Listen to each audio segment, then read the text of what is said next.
बहुत समय पहले की बात है।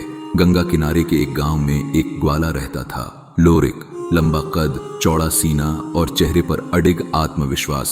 भैंसें चराते हुए वह बांसुरी बजाता तो पूरा गांव ठिठक कर सुनने लगता। लोग कहते, लोरिक केवल ग्वाला नहीं, धरती का वीर है। उसकी बाजुओं में शक्ति और दिल में करुणा है।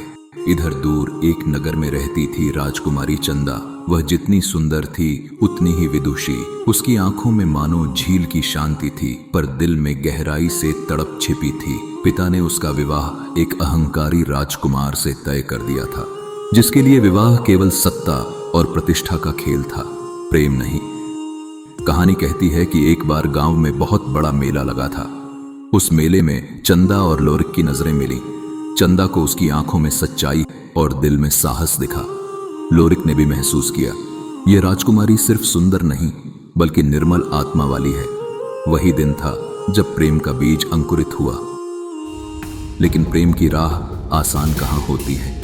जब राजमहल को पता चला कि राजकुमारी का मन एक ग्वाले में रम गया है, तो मानो तूफान उठ खड़ा हुआ। चंदा पर झबरन और जल्दीबाजी में विवाह का बंधन डाल दिया गया। शहनाइयां बजीं, ढोल गूंजे, पर राजकुमारी का दिल रो रहा था। पलकों पर आंसू, मन में एक ही नाम, लोरिक। उधर लोरिक चुप कैसे रहता। उसने आसमान की ओर देखा और प्रतिज्ञा की, चंदा मेरी आत्मा है, चाहे पूरा संसार विरोध करे, मैं उसे मुक्त कराऊंगा। कहते हैं एक काली रात को, जब आसमान पर बादल गरज रहे थे और बिजली चमक रही थी, लोरिक घोड़े पर सवार हुआ। उसकी तलवार बिजली जैसी चमक रही थी। महल के द्वार पर पहरेदारों की फौज खड़ी थी। लोरिक ने दहाड़ लगाई और तलवार भिड़ा दी। ढालें टकराईं, खून की धार बह निकली, पर लोरिक पीछे न हटा।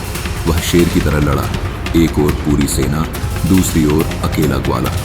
आखिरकार राजकुमार उसके सामने हार गया। चंदा के पैरों की बेड़ियां टूटी। वह दौड़कर लोरिक के पास आई। उसकी आंखों में आंसू थे, पर होठों पर मुस्कान। लोरिक, अब मैं तुम्हारी हूं। लोरिक ने उसका हाथ थामा और कहा, अब हमें कोई जुदा नहीं कर सकता।